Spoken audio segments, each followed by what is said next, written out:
Today I will start class 9th physics topic motion. Firstly, here we see that the definition of motion: an object to be in motion if their position changes with time. Example: rotation of earth. Rotation of earth is the best example of motion. Here the main condition of motion is that the position of object changes with respect to time. There are only two states of material or matter. First in motion state, other in rest state. If we want to define rest state, then we can say that an object to be in rest if their position not changes with time. Here we write an example. We pick 2 points A and B. An object travels a distance x from A to B. Then we can say that the object is starting his journey from rest. After time t, he reaches at B. In this case, the object is said to be in state of motion. Again, we want to repeat definition.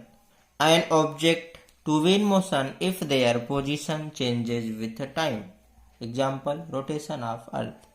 कहने का मतलब कोई वस्तु गति की अवस्था में तभी कही जाएगी जब उसकी स्थिति समय के साथ बदलती रहे, समय के साथ परिवर्तित होती रहे। अगर समय के साथ उसकी स्थिति बदल रही है तब वह वस्तु गति की अवस्था में कही जाएगी। और गति का जो अपोजिट है वो विराम की अवस्था है। कोई वस्तु विराम की अवस्था में तब कही जाएगी जब उसकी स्थिति समय के साथ न बदले। टाइम तो आपका कंटिन्यूसली चेंज हो रहा है, कंटिन्यूसली रन कर रहा है।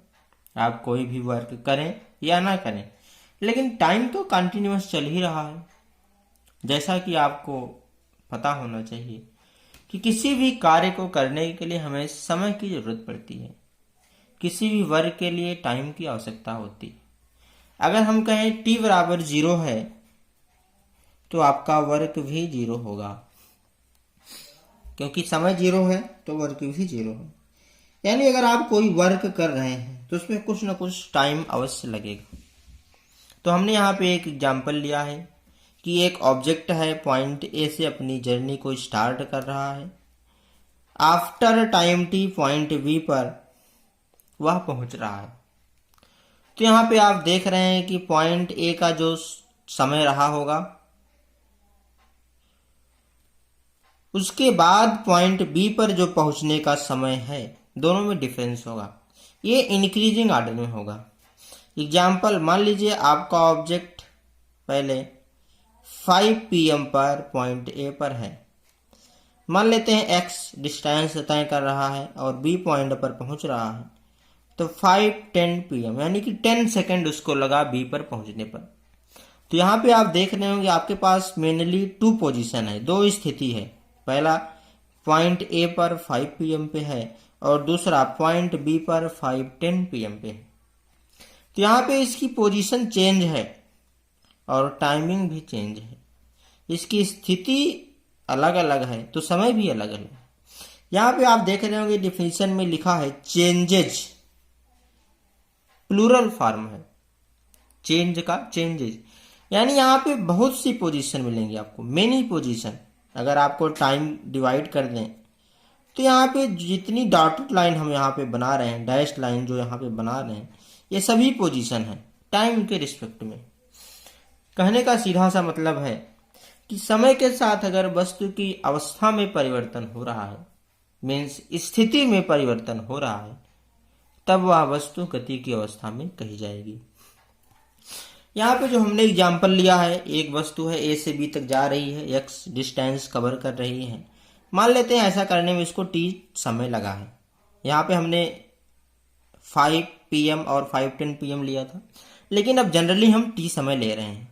तो इसी का आप रेशियो निकाल लीजिए, अनुपात निकाल लीजिए। Ratio between x and t, ये आपका फर्स्ट फार्मूला बन जाएगा फिजिक्स का स्पीड। तो यहाँ पे स्पीड की आप डिफिनेशन देंगे। What is speed?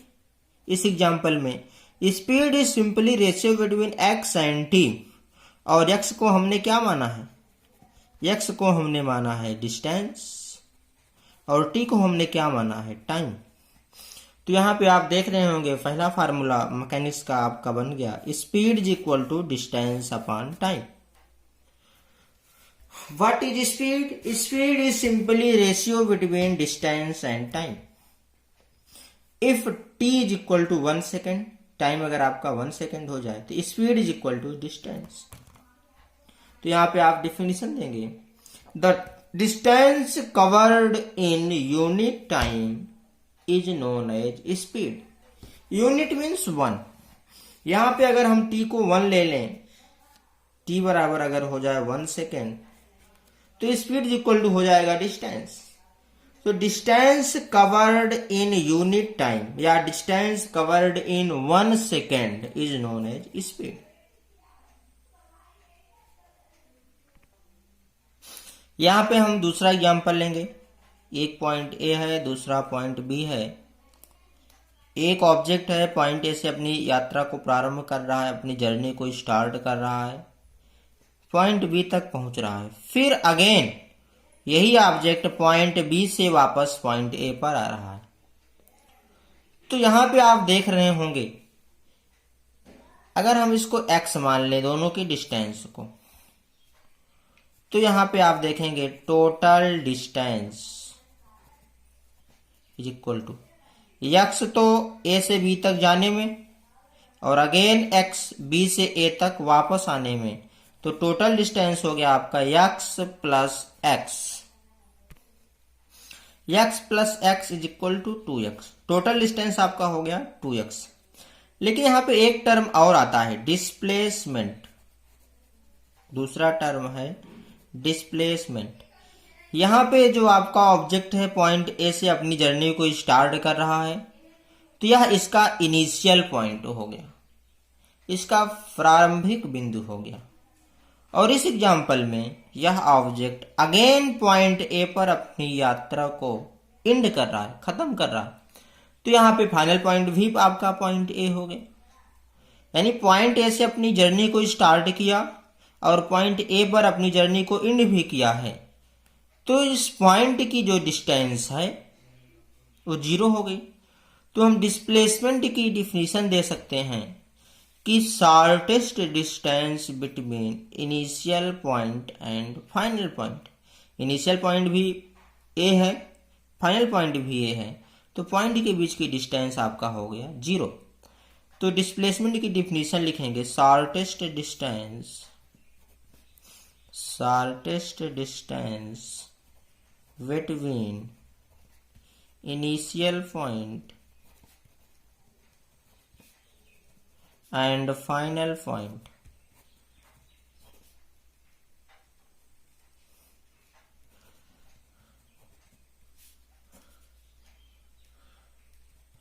is known as displacement। तो इस केस में डिस्प्लेसमेंट आपका 0 है। डिस्प्लेसमेंट क्या है? कम से कम दूरी, मिनिमम डिस्टेंस, इनिशियल पॉइंट और फाइनल पॉइंट के बीच की जो मिनिमम डिस्टेंस है वही आपकी डिस्प्लेसमेंट है। तो आप ऐसा भी कर सकते हैं, minimum distance between initial point and final point is known as displacement. यहाँ पे डिस्प्लेसमेंट 0 है। अब फिजिक्स का दूसरा फार्मूला यहाँ पे डेवलप होगा जिसको हम वेलोसिटी के नाम से जानते हैं।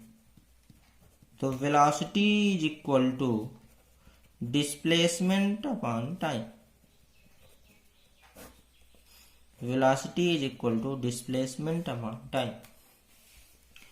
वेलोसिटी को हम वेग के नाम से भी जानते हैं। वेग इज इक्वल टू विस्थापन बटे समय।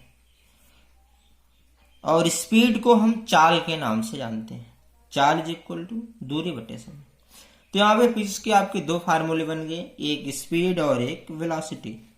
Velocity is equal to displacement upon. अब हम यूनिट की बात करते हैं, unit of speed and velocity. Unit निकालने के लिए हमें एमकेएस सिस्टम को फॉलो करना पड़ेगा। MKS system, M means meter, K means kilogram, S means second. According to MKS system, distance in meter, short में हम लिख रहे हैं, mass in kilogram, mass in kilogram, short में केजी लिख रहे हैं, टाइम इन सेकेंड, शॉर्ट में एस लिख रहे हैं।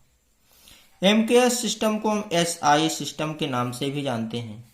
एसआई का फुल फॉर्म होता है international system, international system, SI या सिस्टम इंटरनेशनल, जो भी आप कह लीजिए। यानी ये एमकेएस सिस्टम एक अंतरराष्ट्रीय पद्धति है, इंटरनेशनल सिस्टम है, जिसके अकॉर्डिंग डिस्टेंस को ऑलवेज मीटर में रखना है। डिस्टेंस को आप किलोमीटर में नहीं रखेंगे, सेंटीमीटर में नहीं रखेंगे, एंगस्ट्रॉम में नहीं रखेंगे, लाइट ईयर में नहीं रखेंगे।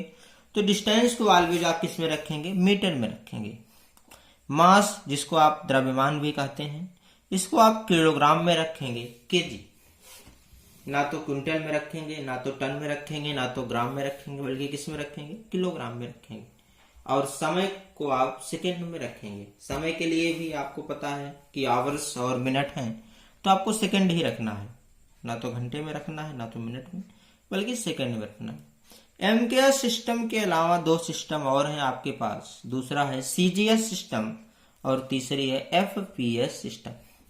जो सीजीएस सिस्टम है मेनली वो फॉरेनर सिस्टम है, लेकिन जब कभी हमें जरूरत पड़ती है तो हम सीजीएस का उपयोग करते हैं, लेकिन जनरली हम एमकेएस सिस्टम का ही उपयोग करते हैं। आपकी बुक्स वगैरह भी एमकेएस सिस्टम में ही लिखी गई हैं, तो एमकेएस सिस्टम को ही आपको समझना है, एमकेएस सिस्टम को भी आपको पढ़ना। जानकारी के लिए अभी 9th क्लास में आपको सीजीएस और एफपीएस जानकारी के लिए हम बता दे रहे हैं, लेकिन आपको पढ़ना है एमकेएस सिस्टम ही। तो ये आपकी एमकेएस सिस्टम फर्स्ट हो गई। दूसरा है सीजीएस सिस्टम, सीजीएस सिस्टम। इसके अकॉर्डिंग हम distance in centimetre, mass in gram, time in second.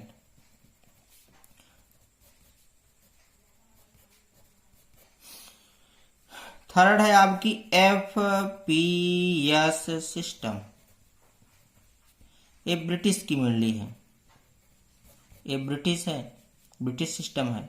इसके अकॉर्डिंग डिस्टेंस को फुट में, distance in foot, mass in pound, time in second. ये तीन आपके सिस्टम है, लेकिन आपको मेनली क्या पढ़ना है, एमकेएस सिस्टम ही मेनली आपको पढ़ना है। इसके अकॉर्डिंग डिस्टेंस को हमेशा आप मीटर में रखेंगे, द्रव्यमान को हमेशा आप किलोग्राम में रखेंगे, समय को हमेशा आप सेकेंड में रखेंगे। यानी distance always in metre, mass always in kilogram, time always in second. अब हम एक न्यूमेरिकल यहाँ पे सॉल्व करते हैं। न्यूमेरिकल है an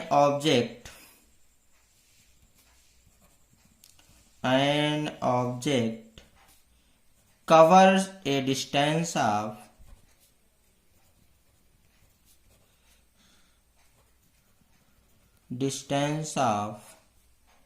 1 kilometer in 1 hour. Calculate speed. आपको स्पीड निकालना है। क्या क्या दिया है आपको, डिस्टेंस दिया है 1 किलोमीटर और टाइम दिया है आपको 1 आवर, 1 घंटे। यानी 1 किलोमीटर की दूरी को 1 घंटे में अगर तय कर रही है तो उसकी चाल क्या होगी, स्पीड क्या होगी। फार्मूला आपको पता है,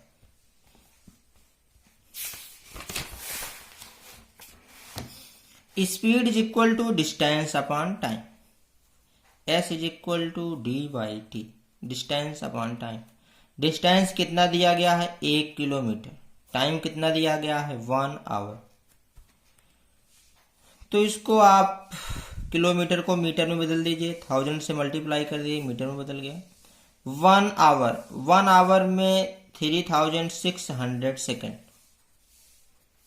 ये हो गया मीटर। जब इसको सॉल्व करेंगे आप तो आएगा आपको 10/36 या 5/18। यहाँ पे 5/18 आपका एक न्यूमेरिकल वैल्यू आया है, स्पीड की न्यूमेरिकल वैल्यू। लेकिन स्पीड एक फिजिकल क्वांटिटी है, एक भौतिक राशि है, और आपको पता है कि किसी भी फिजिकल क्वांटिटी को रिप्रेजेंट करने के लिए हमें 2 चीजों का होना आवश्यक है। 2 चीजें कौन कौन सी हैं जो होनी चाहिए? एक तो आंकिक मान, न्यूमेरिकल वैल्यू हमें पता होना चाहिए उस फिजिकल क्वांटिटी की, और दूसरा उसका मात्रक क्या, मीन्स उसकी यूनिट क्या है, ये हमें पता होना चाहिए। तो यूनिट निकालने के लिए हम एमकेएस सिस्टम को ही फॉलो करते हैं। एमकेएस सिस्टम में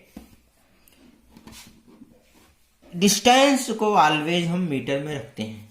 तो ऊपर वाली जो वैल्यू आई है वो डिस्टेंस है, ये डिस्टेंस है। तो डिस्टेंस का मीटर हो गया, यहाँ पे डिवाइड है, डिवाइड कर दीजिए। नीचे वाली वैल्यू आपकी क्या है? टाइम है, सेकंड है। तो ए टाइम को किस में रखते हैं? ऑलवेज सेकंड में रखते हैं। तो 5/18 मीटर पर सेकंड, ये आपका आंसर है। अब नेक्स्ट टॉपिक आपका है एक्सेलरेशन, जिसको कि आप त्वरण के नाम से जानते हैं।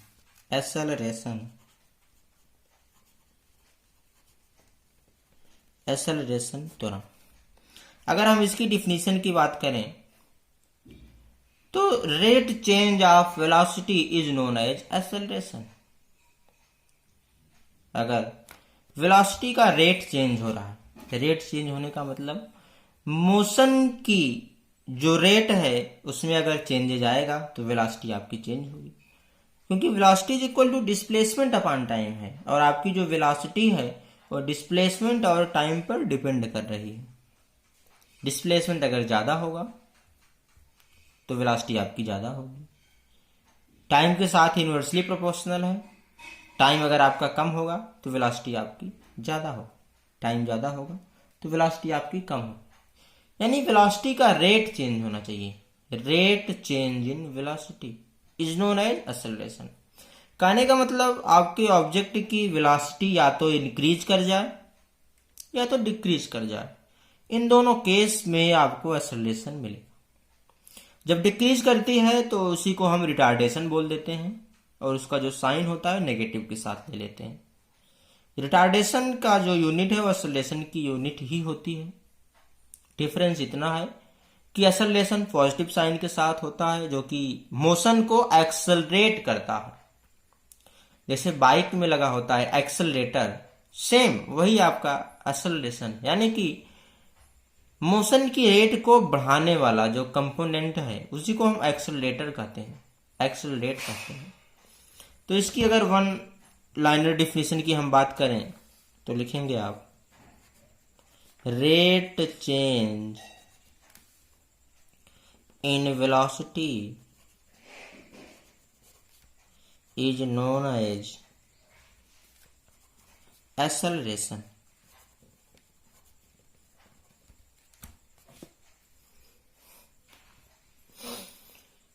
तो यहां पे एक्सेलरेशन को हम स्मॉल ए से दिखाते हैं। Small A is equal to rate change in velocity. Rate change का मतलब है कि इसके साथ टाइम इंक्लूड है। अगर रेट आप हटाते हैं तो फिर यही आपका चेंज हो जाएगा formula, change in velocity divided by time, change in velocity divided by time. तो acceleration is equal to change in velocity में चेंज कैसे निकालेंगे?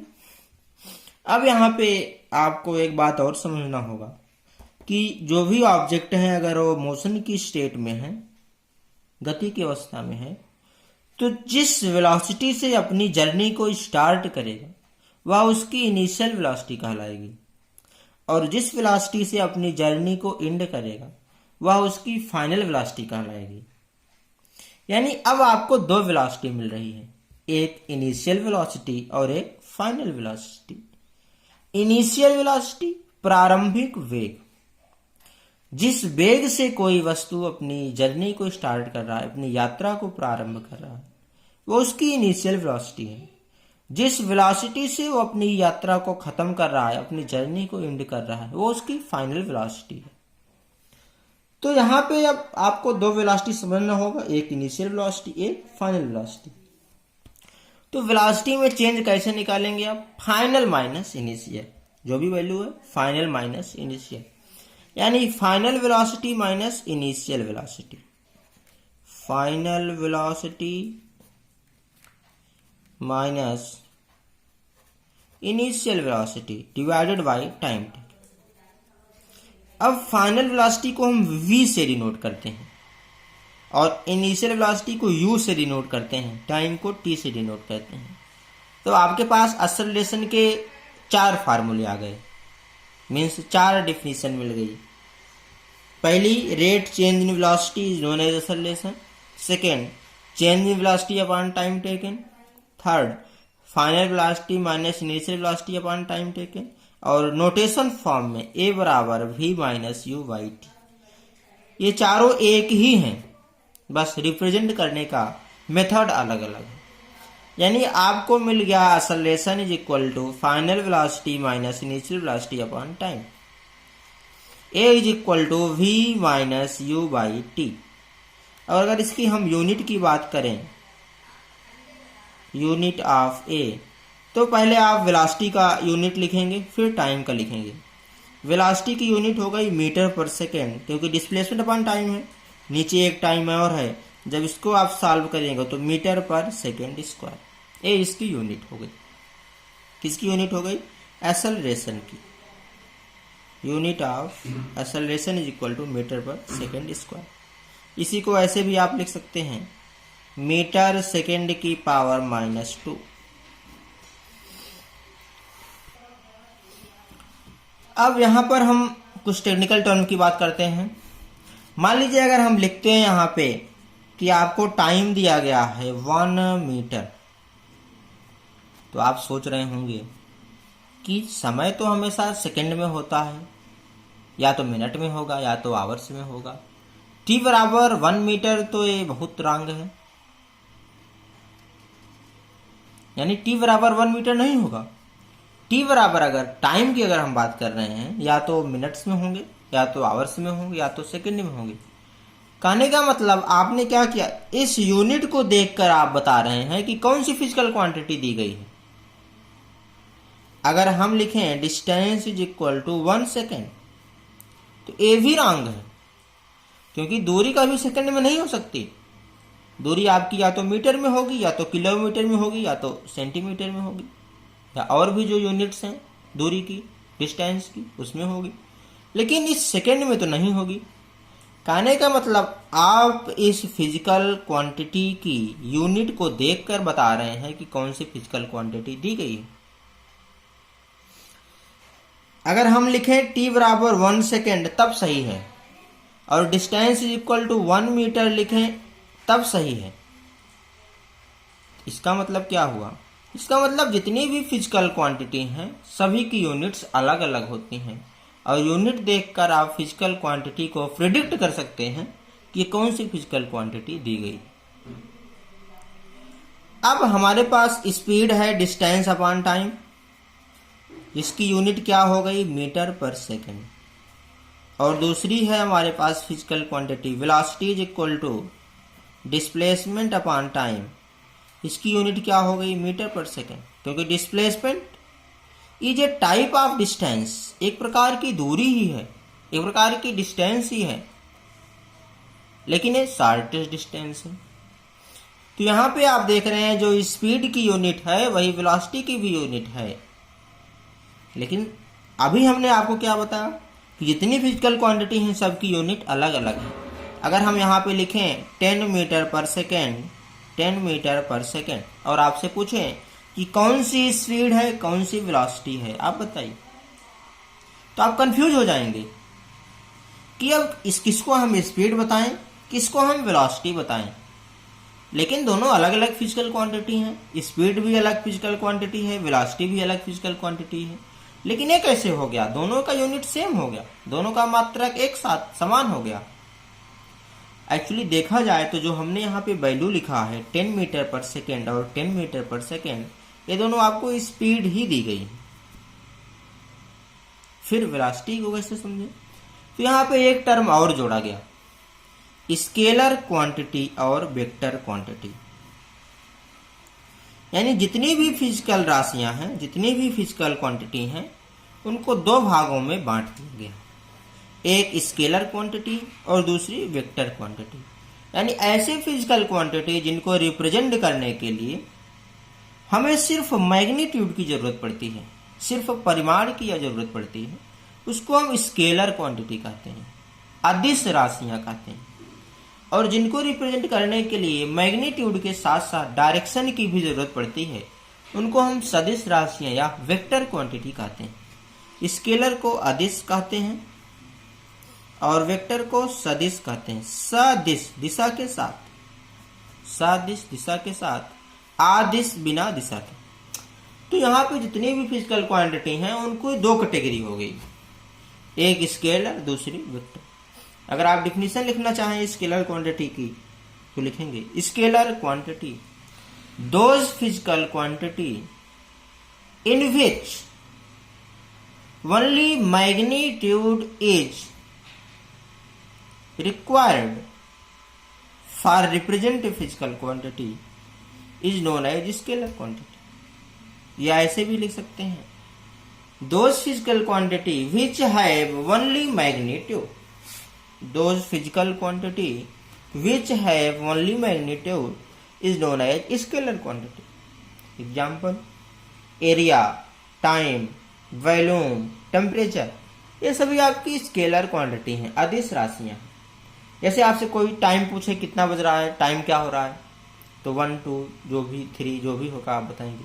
लेकिन डायरेक्शन का नाम नहीं लेते आप कि ईस्ट के साथ 2 या वेस्ट के साथ 4, डायरेक्शन की बात नहीं करते ना। ओनली मैग्नीट्यूड, यानी जिसमें सिर्फ मैग्नीट्यूड यानी परिमाण की जरूरत हो, 1 2 3 4 5 ये सभी मैग्नीट्यूड है, परिमाण है। तो ऐसी क्वांटिटी को हम स्केलर क्वांटिटी कहते हैं।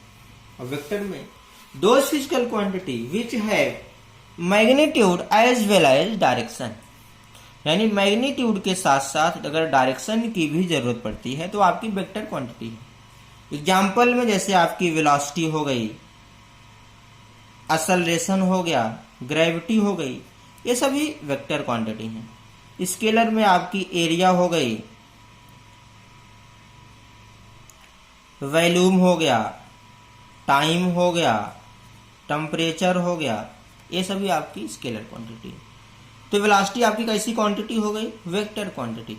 अगर हम इसके साथ अब डायरेक्शन लगा दें इन ईस्ट, अगर इसके साथ हम डायरेक्शन लगा दें 10 मीटर पर सेकेंड इन ईस्ट, तो ये हो गई अब आपकी वेलोसिटी और ये हो गई आपकी स्पीड। तो यहाँ पे हम देख रहे हैं कि आपकी वेलोसिटी क्या हो गई, अब वेक्टर क्वांटिटी हो गई, और आपकी जो एक्सेलरेशन है वो भी आपकी वेक्टर क्वांटिटी हो गई। दूसरी बात, जो भी फिजिकल क्वांटिटी आपकी वेक्टर क्वांटिटी के अंतर्गत हैं, तो उसमें हम नोटेशन फॉर्म में एक एरो बना देते हैं, उस सिंबल पे एक एरो बना देते हैं। एरो बनाने से क्या हुआ, ये हमें ये रिप्रेजेंट कर रही है कि ये क्वांटिटी अब वेक्टर क्वांटिटी। जितनी भी फिजिकल क्वांटिटी के ऊपर एरो बना, एरो का मतलब उसकी डायरेक्शन को रिप्रेजेंट कर रहा है, उसकी डायरेक्शन को रिप्रेजेंट कर रहा है, और हमें ये बता रहा है कि ये फिजिकल क्वांटिटी जिस पर एरो लगा है वह एक वेक्टर क्वांटिटी है। अब आपका नेक्स्ट टॉपिक होगा इक्वेशन ऑफ मोशन, गति के समीकरण। Equation of motion, equation of motion, गति के समीकरण। यहाँ पे ध्यान देंगे, there are 3 equation of motion.